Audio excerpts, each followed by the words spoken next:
Study point में आपका स्वागत है दोस्तों। आज इस वीडियो में आपके लाए गुणसूत्र क्या होते हैं, क्रोमोसोम, ऑटोसोम, जीन्स, नर शुक्राणु, मादा अंडाणु, ये इन सारी जानकारी को आज इस वीडियो में आपको बताने वाले हैं। और अन्य जीवों के अंदर कितने गुणसूत्र पाए जाते हैं इसकी भी जानकारी हम आपको देने वाले हैं दोस्तों। तो चलिए दोस्तों शुरू करते हैं। बहुत ही अच्छा और बहुत ही महत्वपूर्ण टॉपिक है दोस्तों। कंपटीशन एवं सभी बोर्ड एग्जाम में इससे क्वेश्चन पूछे ही जाते हैं दोस्तों। ये आपके लिए बहुत ही अच्छा वीडियो होगा। आपसे रिक्वेस्ट है वीडियो को लास्ट तक पूरा देखें, तभी आपको ये बहुत अच्छी तरह से समझ में आने वाला है दोस्तों। तो चलिए शुरू करते हैं। गुणसूत्र, जो कि मैं आपको पहले बताता हूं किन महत्वपूर्ण बिंदुओं की जानकारी मैं इस वीडियो में आपको देने वाला हूं। तो सबसे पहले मैं आपको बताऊं गुणसूत्र की खोज, यानी गुणसूत्र की खोज किसने की थी इसकी जानकारी दूंगा मैं आपको। जीवों में गुणसूत्र की संख्या क्या होती है, यानी अन्य जीवों के अंदर गुणसूत्र की संख्या क्या होती है, ये सारी जानकारी दूंगा इसमें। जीन क्या होते हैं इसकी जानकारी, और गुणसूत्र के प्रकार, यानी गुणसूत्र के प्रकार कितने होते हैं और कौन कौन से प्रकार होते हैं, ये जानकारी इस वीडियो में हम देखेंगे। और मनुष्य में गुणसूत्र का निर्धारण, यानी मनुष्य के अंदर गुणसूत्र का निर्धारण कैसे करें, मतलब नर के अंदर कितने गुणसूत्र होते हैं और मादा के अंदर कितने गुणसूत्र होते हैं। तो नर और मादा में गुणसूत्रों की संख्या, ये सारी जानकारी इस वीडियो में हम बहुत अच्छी तरह से समझने वाले हैं। तो बस आपसे रिक्वेस्ट है दोस्तों कि इस वीडियो को पूरा और लास्ट तक देखें। तो चलिए दोस्तों शुरू करते हैं। गुणसूत्र, यानी कि जिसे इंग्लिश में बोला जाता है क्रोमोसोम्स। अगर आपसे पूछा जाए क्रोमोसोम या गुणसूत्र तो बात एक ही है दोस्तों, क्योंकि इंग्लिश में बोलते हैं क्रोमोसोम्स और हिंदी में बोलते हैं गुणसूत्र। ठीक है, तो गुणसूत्र की खोज सन 1875 में, कब, 1875 में स्टार बर्गस ने की थी। किसने की थी? स्टार बर्गस ने की थी। ठीक है, तो गुणसूत्र की खोज किसने की थी? स्टार बर्गस ने।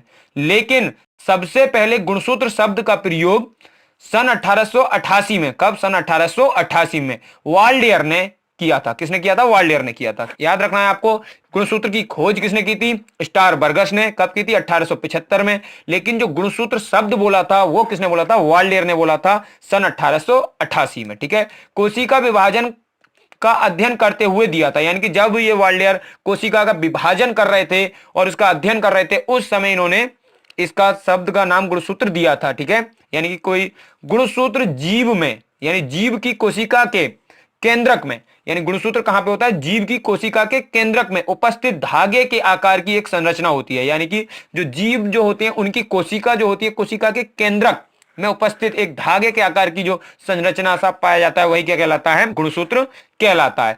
मनुष्य में इनकी संख्या 46 होती है, यानी मनुष्य के अंदर इन गुणसूत्रों की संख्या कितनी होती है? 46। अन्य जीवों में अन्य अन्य होती है। ये आगे मैं आपको बताने वाला हूं किस जीव में कितनी गुणसूत्रों की संख्या होती है। दोस्तों आपको ये पूरा समझ में आ गया होगा। खोज किसने की थी? स्टार बर्गस ने। कब की थी? 1875 में। गुणसूत्र शब्द का प्रयोग सर्वप्रथम किसने किया था? वाल्डियर ने। कब किया था? 1888 में। और ये कहां पे होते हैं? केंद्रक की कोशिका के केंद्रक के अंदर। किस आकार के होते हैं? धागे के आकार की। संख्या कितनी होती है मनुष्य में? 46। बस इतनी सी बात आपको जानकारी याद रखनी है गुणसूत्र से संबंधित। चलिए दूसरा समझते हैं, जीन। जीन क्या होते हैं? सजीवों के प्रत्येक लक्षण का नियंत्रण कुछ कारकों या निर्धारकों द्वारा होता है। ठीक है, यानी जो सजीव, जो जीव जंतु होते हैं उनके कुछ लक्षणों का जो नियंत्रण होता है वो कुछ कारक या निर्धारक द्वारा होता है। आधुनिक अनुवांशिक में इन्हीं कारकों को जीन कहा जाता है। आधुनिक भाषा जो आधुनिक अनुवांशिक चल रही है इसमें क्या कहते हैं? उसे जीन कहते हैं। जीन शब्द का सर्वप्रथम प्रयोग जोहानसन ने किया था। किसने किया था? जोहानसन ने। यानी जीन शब्द का सर्वप्रथम प्रयोग किया था जोहानसन ने। जीनोम नामक अनुवांशिक पदार्थ में जीन पाया जाता है। यानी जो जीनोम नामक अनुवांशिक पदार्थ होता है इसमें क्या पाया जाता है? जीन पाया जाता है। और जीनोम नामक पदार्थ किसके अंदर होता है? गुणसूत्र के अंदर होता है। तो गुणसूत्र के अंदर जीनोम और जीनोम के अंदर जीन पाया जाता है। और गुणसूत्र कहां पे होता है? कोशिका के केंद्रक के अंदर। ठीक है, तो चलिए अब मैं आपको बताता हूं किन जीवों के अंदर कितनी गुणसूत्रों की संख्या होती है। तो यहां पे मैं कुछ जीवों के नाम बताऊंगा और उनमें कितनी होती है। जैसे आप देख सकते हैं मच्छर, मक्खी, मटर, प्याज, मक्का, टमाटर, मेंढक और बिल्ली। यानी कि ये कुछ जीव भी हैं, यहाँ पे कुछ जाति भी हैं अलग अलग प्रकार की। इनके अंदर कितनी होती है? ठीक है, तो इनके अंदर संख्या, मच्छर के अंदर होती है 6, गुणसूत्र की संख्या कितनी होती है? 6। मक्खी के अंदर 12, मटर के अंदर 14, प्याज के अंदर 16, मक्का के अंदर 20 गुणसूत्र पाए जाते हैं, टमाटर के अंदर 24 पाए जाते हैं, मेंढक के अंदर 26। ये डाटा आपको डायरेक्ट सीधे ही पूछा जाता है, डायरेक्ट याद होना चाहिए। ठीक है, बिल्ली के अंदर 38 गुणसूत्र पाए जाते हैं। बिल्ली के अंदर कितने पाए जाते हैं? 38। यानी कि ये वो गुणसूत्र है जो इसमें मनुष्य से कम पाए जाते हैं। ठीक है, अब आगे कुछ और जीव है। चूहा, गेहूं, खरगोश, मनुष्य, आलू, घोड़ा, कुत्ता, कबूतर। यानी कि इनके अंदर कितने पाए जाते हैं? मनुष्य का तो मैंने आपको बता दिया 46। ठीक है, तो चूहे के अंदर पाए जाते हैं 40। कितने पाए जाते हैं? 40। ठीक है, गेहूं के अंदर 42। यानी यहां से आप देख सकते हो 40 से 48 तक दो दो बढ़ते चले आए, तो आपको बस इनका सीरीज याद होनी है। चूहा, चूहा से बढ़कर गेहूं, गेहूं के अंदर 42 और खरगोश के अंदर 44, मनुष्य के अंदर 46। मनुष्य के अंदर कितने गुणसूत्र पाए जाते हैं? 46 गुणसूत्र पाए जाते हैं, ठीक है। खरगोश के अंदर 44, ठीक है। आलू के अंदर 48 गुणसूत्र पाए जाते हैं, यानी मनुष्य से दो ज्यादा होते हैं आलू के अंदर, और मनुष्य से दो कम किसके अंदर? खरगोश के अंदर।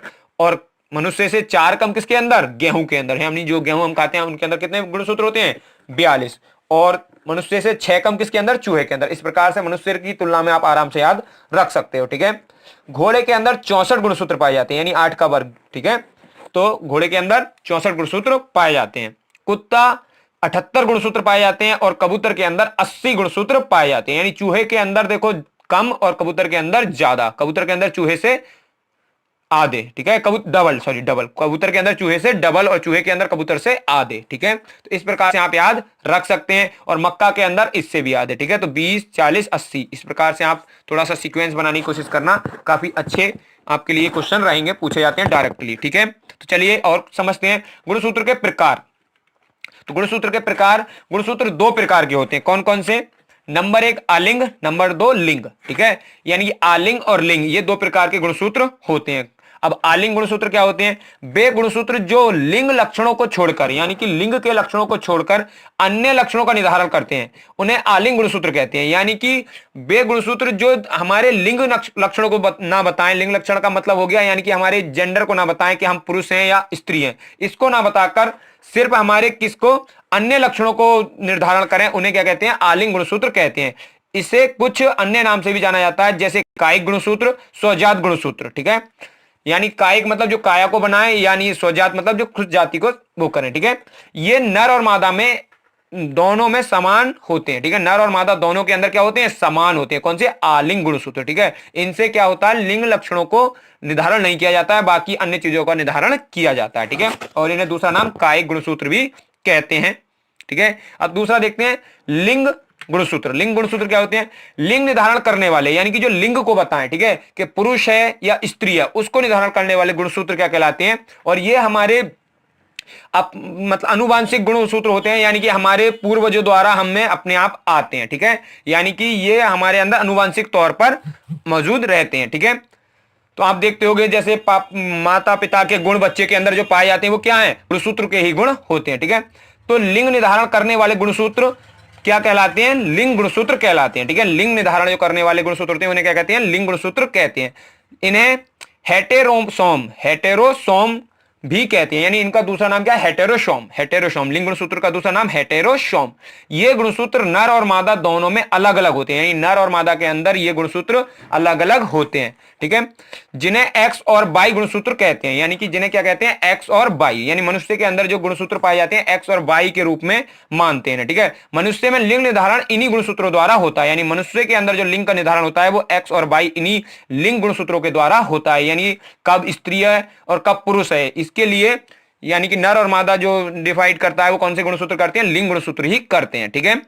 चलिए पुरुष और स्त्री में गुणसूत्र का निर्धारण, यानी कि पुरुष और स्त्री में गुणसूत्र का निर्धारण कैसे करते हैं? सभी जीवों में लिंग का निर्धारण मेडल के नियम अनुसार होता है, यानी कि मेडल ने जो नियम दिया था उसी के अनुसार सभी जीवों में लिंग का निर्धारण होता है। मनुष्य में लिंग निर्धारण की प्रक्रिया युगजनन युग्म जनन के दौरान होता है। युग्म जनन का मतलब जब दो गुणसूत्र मिलते हैं, ठीक है, यानी कि एक नर से और एक मादा से, तब जाके जनन का मतलब होता है जन्म देना, ठीक है। जब जाके जन्म दिया जाता है अपने संतानों को मनुष्य के द्वारा, ठीक है।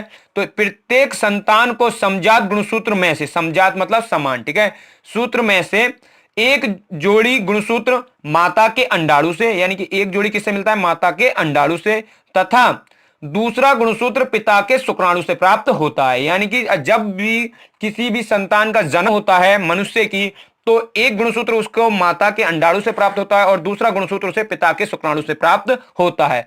प्रत्येक मनुष्य के अंदर इन गुणसूत्रों की संख्या 46 होती है, जिनको 23 जोड़ी हम बोल दे सकते हैं, ठीक है। 23 जोड़ी और संख्या कितनी? 46, ठीक है। जोड़ा कितने? 23 का और संख्या कितनी? 46 होती है प्रत्येक मनुष्य के अंदर, ठीक है। यानी माता हो या पिता हो, दोनों के अंदर गुणसूत्र कितने होंगे? 46। लेकिन अब इनमें सेपरेट अगर करा जाए, स्त्री के अंदर कितने और पुरुष के अंदर कौन से गुणसूत्र पाए जाते हैं, तो ये मैं आपको बताता हूं। जिनमें 22 जोड़ी प्लस एक्स और 22 जोड़ी प्लस 22 विभाजित होते हैं। ठीक है, यानी कि जो गुणसूत्र होते हैं इस प्रकार से विभाजित होते हैं, 22 जोड़ी प्लस एक्स, 22 जोड़ी प्लस 22। ठीक है, स्त्री में गुणसूत्र यानी स्त्री के अंदर कौन से गुणसूत्र पाए जाते हैं? स्त्री के अंदर 44 प्लस एक्स एक्स गुणसूत्र होते हैं, यानी कि 44 प्लस एक्स एक्स। ठीक है, तो यहाँ पे 44 और 1 और 2, ठीक है, 44 और 2 46। तो स्त्री के अंदर हो या पुरुष के अंदर गुणसूत्र कितने होंगे? 46। क्यों? मनुष्य का मतलब हो गया दोनों, चाहे स्त्री हो चाहे पुरुष हो। ठीक है, तो मनुष्य के अंदर गुणसूत्र की संख्या 46, लेकिन स्त्री के अंदर कितने कौन से होते हैं? एक्स एक्स गुणसूत्र होते हैं। ठीक है, जो 22 प्लस एक्स तथा 22 प्लस एक्स अंडाणु में पाए जाते हैं, यानी स्त्री के अंदर पाए गए जाते हैं अंडाणु। तो अंडाणु में के रूप में पाए जाते हैं कौन से? महिलाओं के गुणसूत्र। ठीक है, 22 प्लस एक्स और 22 प्लस एक्स में विभाजित होते हैं। ठीक है, पुरुष में गुणसूत्र, पुरुष के अंदर 44 plus x by, 44 plus x by गुणसूत्र होते हैं। कौन से? एक्स और बाई, यानी कि पुरुष के अंदर जो गुणसूत्र होता है वो बाई गुणसूत्र अलग होता है। महिला के अंदर दोनों एक्स एक्स और पुरुष के अंदर एक्स बाई गुणसूत्र होते हैं। 44 प्लस एक्स बाई, देख सकते हो 44, 45 और 1 46। ठीक है, गुणसूत्र होते हैं जो 22 प्लस एक्स तथा 22 प्लस 22 शुक्राणु में पाए जाते हैं, यानी पुरुष के अंदर क्या पाया जाता है? शुक्राणु, और महिला के अंदर अंडाणु। ठीक है, तो 22 प्लस 22, 22 प्लस एक्स के रूप में पाए जाते हैं पुरुष के अंदर गुणसूत्र। ठीक है, चलिए स्त्री और पुरुष में जो 22 समजात गुणसूत्र होते हैं, यानी स्त्री आप देख रहे होंगे पुरुष और स्त्री के अंदर 22 22 थे, यहां भी देख सकते हो 22, और इनके अंदर भी 22। तो जो 22 होते हैं उन्हें समजात गुणसूत्र कहते हैं, जिनको ऑटोसोम्स क्या कहते हैं? ऑटोसोम्स के नाम से जाना जाता है। ठीक, क्या नाम जाना जाता है? ऑटोसोम्स, जिनकी संख्या कितनी होती है? 44।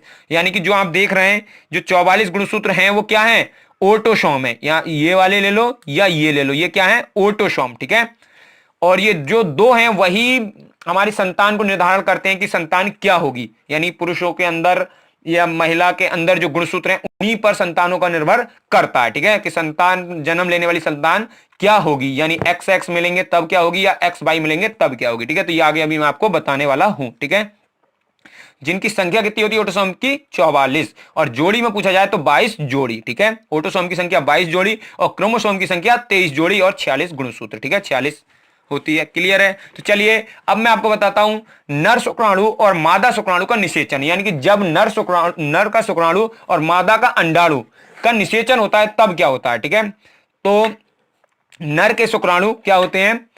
44 प्लस एक्स बाई, यानी नर के अंदर जो शुक्राणु पाए जाते हैं वो एक्स बाई पाए जाते हैं। ठीक है, 44 के ऑटोसोम तो सब में समान होते हैं, लेकिन नर के अंदर क्या पाए जाते हैं? एक्स बाई शुक्राणु पाए जाते हैं। ठीक है, और मादा के अंदर जो अंडाणु होते हैं वो कैसे होते हैं? 44 plus x x, 44 plus x x. तो 44 तो ऑटोसोम हो गए, और जो एक्स एक्स हो गए वो क्या है? नर मादा के अंडाणु अलग जो संतान निषेचन में कार्य करते हैं। ठीक है, तो अब मैं इनको डिवाइड कर रहा हूं, तो ये 44 को मैंने तोड़ा 22 प्लस 22। ठीक है, 22 प्लस 22 यानी कितने हो गई? ये 23। ठीक है, 22 और 1 23, तो एक 22 के साथ में टूट गया, दूसरा तोड़ दिया मैंने 22 प्लस एक्स। ठीक है, तो नर के जो शुक्राणु विभाजित होते हैं 22 प्लस 22 और 22 प्लस एक्स में विभाजित होते हैं। ठीक है, ऐसे ही मादा के जो अंडाणु हैं वो कैसे विभाजित होंगे?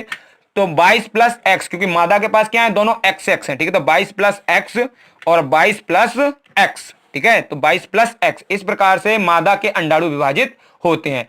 पिता के शुक्राणु 22 प्लस 22, 22 प्लस एक्स, मादा के अंडाणु 22 प्लस एक्स, 22 प्लस एक्स, इस प्रकार से विभाजित होते हैं। अब मैं इनको कंबाइन करूंगा, जब नर के शुक्राणु मादा के अंडाणु से मिलेंगे तो क्या बच्चे होने की, संतान होने की संभावना होगी। ठीक है, तो मैं आपको बताता हूं, जब पिता के 22 यानी कि नर के 22 प्लस 22 वाला शुक्राणु, ठीक है, 22 वाला शुक्राणु मादा के एक्स वाले शुक्राणु से, ठीक है, तो ये 22 22 तो आपको कॉमन है, ये तो ऑटोसोम है, आपको एक्स और 22 से देखना है। ठीक है, जब 22 वाला शुक्राणु मादा के एक्स वाले अंडाणु से निषेचन होता है तब जो बनता है वो 44 प्लस एक्स वाई बनता है। क्या बनता है? 44 प्लस एक्स वाई, जिसे हम बोल देते हैं पुत्र, यानी कि क्या प्राप्ति हुई? पुत्र की प्राप्ति हुई या पुत्र की संभावना है। ठीक है, किसकी संभावना होगी? एक्स वाई मिलने पर पुत्र की संभावना होती है। ठीक है, यानी कि जब पिता के 22 शुक्राणु और मादा के,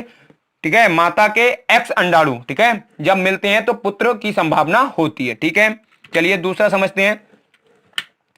जब अब पिता के 22 प्लस एक्स, अगर मैं इनको नंबरिंग कर दूं, जैसे कि इस वाले को मैं एक, इसको मैं बोल दूं 2 नंबर, और इसको वो मैं बोल दूं 3 नंबर, और इसको बोल दूं 4 नंबर, ठीक है, या मादा के अलग नंबरिंग कर दूं और नर के अलग नंबरिंग कर दूं, ठीक है। तब कैसे होगा, जैसे इसका 1 और इसका 2, जैसे मैंने 1 नंबर का और इसका 1 नंबर का मेल कराया तो क्या हुआ 44 प्लस एक्स वाई, जिसे हमने क्या बोल दिया पुत्र। जब 1 नंबर का और 2 नंबर का मैं मेल कराता हूं, 2 नंबर यानी कि मादा का 2 नंबर और नर का 1 नंबर, ठीक है, तो क्या होगा, तब भी होगा 44 प्लस एक्स वाई, क्योंकि देखो 44 तो ये हो गया 22 दूनी 44, इसका क्या आ गया बाई और इस वाले का क्या आ गया एक्स, तब इसको भी हम क्या बोल देंगे, यानी कि यहां भी पुत्र होने की संभावना होगी, ठीक है। उसके बाद अगर पिता का एक्स वाला गुणसूत्र, पिता का कौन सा एक्स वाला गुणसूत्र और माता का भी कौन सा एक्स वाला गुणसूत्र जब मिलेगा, तब क्या होगा, तब जो निषेचन के बाद जो प्राप्त होगा 44 प्लस एक्स एक्स, जिसे हम बोल देते हैं पुत्री होने की संभावना है। क्या है, पुत्री होने की संभावना है, ठीक है। यानी कि एक्स एक्स होने पर पुत्री, एक्स एक्स के मिलने पर पुत्री होती है और एक्स वाई के मिलने पर पुत्र होता है, ठीक है। उसके बाद पिता का 2 नंबर यानी कि एक्स वाला और माता का कौन सा एक्स वाला, यानी कि पिता का एक्स वाला शुक्राणु और माता का एक्स वाला अंडाणु, ठीक है। माता के अंदर क्या होते हैं अंडाणु, जब मिलता है तब भी क्या होगा 44 प्लस एक्स एक्स, तो इसे भी क्या बोल देंगे पुत्री होने की संभावना है। तो आप क्लियर हो गया होगा, यानी कि पुत्र कब होने की संभावना है, जब पिता का बाई वाला शुक्राणु मादा के एक्स वाले अंडाणु से मिलता है, तब ही पुत्र होने की संभावना होती है, ठीक है। उसके अलावा पुत्री होने की संभावना होती है जब पिता का या नर का एक्स वाला शुक्राणु मादा के कोई से शुक्राणु से मिलता है, तब पुत्री होने की संभावना होती है। लेकिन जब नर का बाई वाला शुक्राणु मादा के अंदर तो सिर्फ सेम ही एक ही जैसे होते हैं, एक्स वाले ही होते हैं, पिता के अंदर ही सिर्फ एक होता है, यानी कि नर के अंदर होता है वाई वाला शुक्राणु, ठीक है। तो यहां पे मैं पिता वर्ड यूज कर रहा हूं, यानी कि कोई अगर व्यक्ति है उसके लिए भी यूज कर रहा हूं, ठीक है। तो ये मनुष्य में इस प्रकार से इनका निषेचन होता है। चलिए अब इससे संबंधित very important question answer test लगा लेते हैं, जो कि अन्य कंपटीशन एग्जाम और बोर्ड एग्जाम में पूछे गए, ठीक है। तो मनुष्य में गुणसूत्रों की संख्या होती है, तो इस क्वेश्चन का आंसर हो जाएगा दोस्तों 46, यानी मनुष्य के अंदर गुणसूत्रों की संख्या कितनी होती है 46 होती है, ठीक है। चलिए नेक्स्ट देखते हैं, गुणसूत्र की खोज किसने की थी। तो गुणसूत्र की खोज पूछा है तो करी थी स्टारबर्गर्स ने। किसने की थी, स्टारबर्गर्स ने। अगर पूछा जाता गुणसूत्र का सर्वप्रथम शब्द का प्रयोग किसने किया था, वो वाल्डियर ने किया था। और जीन शब्द का प्रयोग सर्वप्रथम किसने किया था, जॉनसन ने किया था। और मेडल ने क्या दिया था, आनुवंशिकता का नियम। मादा में एक समान प्रकार के गुणसूत्र होते हैं, क्या होते हैं, शुक्राणु अंडाणु दोनों, इनमें से कोई नहीं। तो मादा के अंदर होते हैं अंडाणु, ठीक है। मादा के अंदर क्या होते हैं अंडाणु और नर के अंदर क्या होते हैं शुक्राणु, ठीक है। मनुष्य में ओटोसोम की संख्या होती है, यानी कि ओटोसोम मैंने बताया था, यानी कि जो समजात होते हैं उन्हें क्या बोलते हैं ओटोसोम, तो जिनकी संख्या कितनी होती है 44, ठीक है। संख्या पूछिए 44 और जोड़ी पूछता तो कितने बताते हैं 22 जोड़ी, ठीक है। जोड़ी में कितनी 22 और संख्या में 44, ठीक है, ओटोसोम। चलिए लिंग गुणसूत्र को क्या कहते हैं, यानी कि लिंग गुणसूत्र मैंने आपको बताया था, यानी कि जो लिंग का निर्धारण करें उन्हें लिंग गुणसूत्र कहता है। क्रोमोसोम, ऑटोसोम, हेरेटोसोम, हाँ तो उसे क्या बोला जाता है हेरेटोसोम कहा जाता है। क्रोमोसोम तो गुणसूत्र को कहा जाता है, ऑटोसोम कहा जाता है समजात को, और लिंग गुणसूत्र को कहा जाता है हेरेटोसोम, ठीक है। मादाओं में एक समान प्रकार के गुणसूत्र युग्म होते हैं, यानी मादाओं में एक समान प्रकार के जो गुणसूत्र युग्म होते हैं वो कौन से होते हैं एक्स एक्स। मादा के अंदर कौन से होते हैं एक्स एक्स गुणसूत्र होते हैं, युग्म जोड़े से एक्स एक्स, ठीक है। गुणसूत्र शब्द का प्रयोग सर्वप्रथम किसने किया था, तो गुणसूत्र शब्द का प्रयोग सर्वप्रथम किया था वाल्डियर ने, ठीक है। किसने किया था, वाल्डियर ने, ऑप्शन नंबर ए, ठीक है। निम्न में से कौन सा युग्म यह दर्शाता है कि पुत्र हो, यानी कि कौन सा युग्म बताता है कि पुत्र होगा, जब एक्स एक्स जीन्स होंगे, वाई वाई होंगे या एक्स वाई होंगे। तो एक्स वाई गुणसूत्र मिलेंगे तब पुत्र होने की संभावना होती है, ठीक है। एक्स वाई गुणसूत्र यह बताता है कि पुत्र होगा, ठीक है। अनुवांशिकता के नियम की खोज किसने की थी, तो अनुवांशिकता के नियम की खोज की थी मेडल ने, ठीक है। आगे जो एक वीडियो आने वाली है मेडल के अनुवांशिकता का नियम, बहुत ही इंपोर्टेंट वीडियो होगी दोस्तों, आपके लिए मैं लाने वाला हूं। और इसी वजह से मैं आपसे बोल रहा हूं कि आप मेरे चैनल को सब्सक्राइब कर लें, ऐसी अच्छी अच्छी वीडियो आपको मेरे चैनल पर मिलती रहेंगी। और अगर वीडियो आपको पसंद आ रहा हो तो दोस्तों लाइक जरूर करें, इसी वजह से मैं बीच वीडियो में आपसे ये बात कह रहा हूं, ठीक है। चलिए नेक्स्ट क्वेश्चन देखते हैं, काफी अच्छी वीडियो होगी, उसे भी आप जरूर देखें। मेडल का नियम, ठीक है, अनुवांशिकता का नियम बोर्ड एग्जाम और कंपटीशन एग्जाम में उससे पूछा जाता है।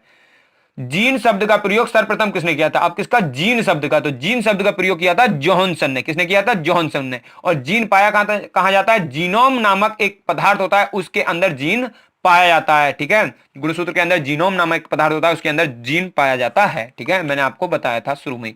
निम्न में से कौन सा युग्म यह दर्शाता है कि पुत्री हो, यानी कौन सा युग्म बताता है गुणसूत्र का कि पुत्री हो सकती है, ठीक है। तो वो बताता है एक्स एक्स जब मेल होता है तब पुत्री होने की संभावना होती है, ठीक है। यानी कि नर का शुक्राणु एक्स और मादा का अंडाणु एक्स मिलता है तब पुत्री होने की संभावना होती है, ठीक है। निम्न में से कौन सा गुणसूत्र नर में पाया जाता है, ठीक है। तो नर के अंदर जो पाया जाता है 44 प्लस एक्स वाई गुणसूत्र पाया जाता है, ठीक है। तो ऑप्शन नंबर सी इसका आंसर हो जाएगा। चलिए नेक्स्ट देखते हैं, ठीक है। निम्न में से कौन सा गुणसूत्र मादा में पाया जाता है। अब क्या पूछ लिया, मादा में पाया जाता है, तो मादा के अंदर पाया जाता है 44 प्लस एक्स एक्स, मादा के अंदर एक्स एक्स गुणसूत्र और नर के अंदर एक्स बाई गुणसूत्र पाया जाता है, ठीक है। तो इसी वजह से जो संतान का निर्धारण जो होता है, अगर पुत्र का जो निर्धारण करता है वो कौन सा करता है, पुरुष का ही गुणसूत्र करता है, ठीक है। यदि पिता के 22 प्लस एक्स शुक्राणु और माता के 22 प्लस एक्स अंडाणु का निषेचन होता है, यानी कि मिलते हैं, तो उस दंपति को कौन सी संतान प्राप्त होगी। तो पिता का कौन सा है 22 प्लस एक्स और माता का कौन सा है 22 प्लस एक्स, यानी कि दोनों एक्स एक्स वाले हैं, तो एक्स एक्स वाले जब मिलेंगे तो क्या होगा, पुत्री होने की संभावना होगी। इसका आंसर हो जाएगा पुत्री, ठीक है। चलिए नेक्स्ट देखते हैं, यदि निषेचन होने पर विषम युग्म मतलब अलग वाली युग्म, ठीक है, 44 प्लस एक्स वाई गुणसूत्र हो, यानी कि निषेचन हो जाए उसके बाद ये गुणसूत्र प्राप्त हो 44 प्लस एक्स वाई, तो उसमें कौन सी संतान प्राप्त होगी। तो संतान जो होगी वो कौन सी होगी, पुत्र होगी, ठीक है। एक्स वाई जब होगा तो क्या होगी, पुत्र संतान होगी, ठीक है। दोस्तों इस क्वेश्चन का आंसर आपको कमेंट बॉक्स में टाइप करना है, देखते हैं कितने बच्चे इसका आंसर सही देते हैं। चलिए मैं इस क्वेश्चन को आपको पढ़ देता हूं। यदि पिता के 22 प्लस 22 शुक्राणु और माता के 22 प्लस एक्स अंडाणु का निषेचन होता है तो उस दंपति को कौन सी संतान प्राप्त होगी, पुत्र पुत्री दोनों, इनमें से कोई नहीं। इस क्वेश्चन का आंसर आपको दोस्तों कमेंट बॉक्स में टाइप करके देना है। चलिए और क्वेश्चन देखते हैं, क्वेश्चन नंबर 16 का आंसर आपको कमेंट बॉक्स में देना है, ठीक है। मनुष्य में क्रोमोसोम की संख्या होती है। दोस्तों इस क्वेश्चन का आंसर भी आपको कमेंट बॉक्स में टाइप कर देना है, देखते हूं मैं कितने बच्चे इस क्वेश्चन का आंसर सही देते हैं। क्रोमोसोम, ठीक है, ये मैंने आपको शुरू में ही बताया था। आलू में गुणसूत्रों की संख्या होती है, तो आलू के अंदर मैंने बताया था मनुष्य से 2 अधिक गुणसूत्र पाए जाते हैं आलू के अंदर, तो इस क्वेश्चन का आंसर हो जाएगा 48 गुणसूत्रों की संख्या होती है आलू के अंदर, ठीक है। कुत्ता के अंदर गुणसूत्रों की संख्या होती है। दोस्तों क्वेश्चन नंबर 19 का भी आंसर आप कमेंट बॉक्स में देखता हूं मैं आपको वो डाटा याद रहा या नहीं रहा, मैंने आपको बताया था, ठीक है। तो मैंने आपको 3 क्वेश्चन दिए हैं, 16, ठीक है, 19 और एक 17, ठीक है, 17 या 18 जो भी नंबर हो उसका आप देख लेना, ठीक है। मटर में गुणसूत्रों की संख्या होती है, तो मटर के अंदर गुणसूत्रों की संख्या कितनी होती है आपको मैंने ये बताया था, 14 मटर के अंदर गुणसूत्रों की संख्या होती है, ठीक है। आई होप कि दोस्तों आपको ये वीडियो अच्छा लगा होगा। वीडियो अगर अच्छा लगा हो तो हमारे चैनल को सब्सक्राइब करें, साथ ही लाइक करें और बेल आइकन को जरूर दबाएं दोस्तों, ताकि ऐसी अच्छी वीडियो की नोटिफिकेशन आप तक पहुंचती रहे। ऑल नोटिफिकेशन पर क्लिक कर लें, उसी वजह से आपको नोटिफिकेशन पहुंच जाएगी। जय हिंद, जय भारत।